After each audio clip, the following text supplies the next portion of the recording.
All right, guys, so today we're going over 2.7, which is proving segment relationships. You'll be able to write proofs involving addition and write proofs involving segment congruency. One of our new postulates is a ruler postulate. So the points on any line or line segment can be put into one-to-one correspondence with real numbers. Given any 2 points, A and B on a line, if A corresponds to 0, then B corresponds to a positive real number. And then we've got the segment addition postulate. So if A, B, and C are collinear, then point B is between A and C if and only if AB plus BC equals AC. So our first proof we're going to try, use segment addition postulate, copy and complete the proof. So we're given that JL is congruent to KM. We're trying to prove, JL is congruent to KM, and we're trying to prove that JK is congruent to LM. So over here we got fill in the blank type proof with our 2-column proof. So we've got first we got JL is congruent to KM, and that's given to us. And then we've got JL equals KM, and that reason would be our definition of congruency. And then we have right here, we can see reason is segment addition postulate. So that's this one right here that we're talking about. So we've got JK plus KL will equal JL, and KL plus LM will equal KM. And then we've got JK plus KL equals KL plus LM. They just simplified that, or we can call it, or not, excuse me, they substituted that. So we got the substitution property. And then we're going to subtract KL from both sides. So that's our subtraction property of equality. So then when we subtract that, we're going to get JK equals LM. And again, that's just our substitution property. Even though we're simplifying, we call substitution in proofs. And then JK will be congruent to LM because that's the definition of congruency.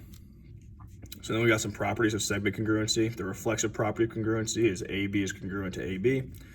The symmetric property of congruency is if AB is congruent to CD, then CD is congruent to AB. The transitive property of congruency is if segment AB is congruent to CD and CD is congruent to EF, then AB is congruent to EF. And so then here's a paragraph proof example using the transitive property of congruency. So given AB is congruent to CD and CD is congruent to EF, we're trying to prove that AB is congruent to EF. So since AB is congruent to CD and CD is congruent to EF, AB will equal CD and CD will equal EF by the definition of congruent segments. So by the transitive property of equality, AB will equal EF. Thus, AB is congruent to EF by the definition of congruency. Go ahead and flip our page. All right, so now we've got some guided practice here talking about carpentry. Let me move this over so you can see it a little bit. A carpenter cuts a 2-inch by 4-inch board to a desired length. He then uses his board as a pattern to cut a second board congruent to the first. Similarly, he uses the second board to cut a third board and the third board to cut a fourth board. Prove that the last board cut is the same measure as the last. All right, so let's start off by making our 2-column proof. So I've got my statements, my reasons. And step 1 is always listing my given information. So they give us KL is congruent to MN. MN is congruent to PQ. And PQ is congruent to RS.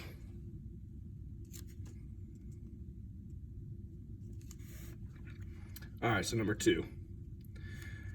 We can then say that KL is congruent to PQ, and that is our transitive property.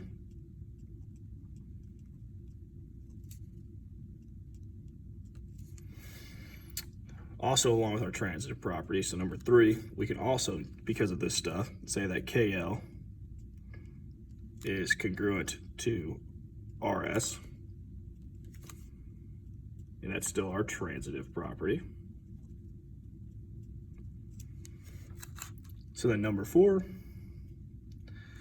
I can flip-flop these guys to be RS is congruent to KL, and that is our symmetric property, which just means we can flip it. And then we're trying to prove that that last board's the same as the first. Well, we've got the last and the first, and RS can equal KL, and that is just our definition of congruency.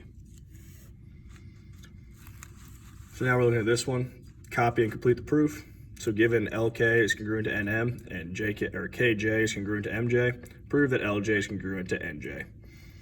Well, so our first blank is always going to be, this is given. So then our definition of congruent segments is our reason. So we know that that makes these signs equal. So I've got LK equals NM and KJ equals MJ. And so then we do LK plus KJ equals NM plus MJ. Well, that's going to be our addition postulate, or property, excuse me. And then they got the segment addition postulate here. So we've got to write our segment addition formulas. So LJ will equal LK plus KJ, and NJ will equal NM plus MJ. And then we have LJ equals NJ. That's just going to be our substitution property. And then making them congruent again, that is our definition of congruent segments. So going to our last postulate here. Given C is the midpoint of AE and C is the midpoint of BD, and then AE is congruent to BD, well, we've got part A, that's gonna be our given information. So that is all this. I'm not gonna rewrite it this time, but that is all right here, all that information. So then we have AC equals CE and BC equals CD. Well, that's a definition of our midpoint using these two up here.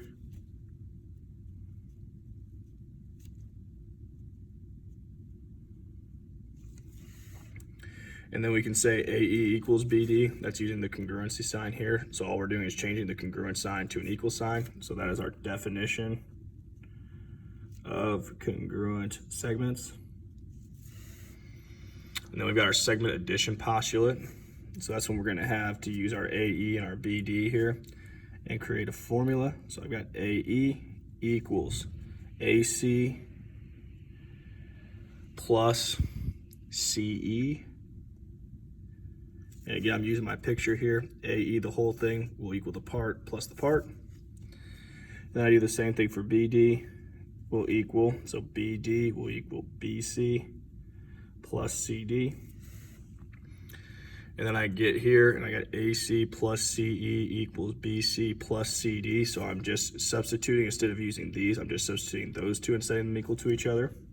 So that's our substitution property. And then I can do the same thing again by substituting in an AC for CE and a CD for BC. So again, substitution. And again, we can do that because we proved it up here with these two.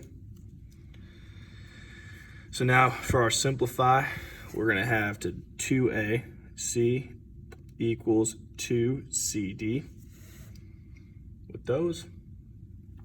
I'm just adding these two together and adding these two together. Then if I divide by 2, I get AC equals CD. And then we get from equal sign to a congruent sign. Well, we know that one is just our definition of congruent segments. And that's it for 2.7.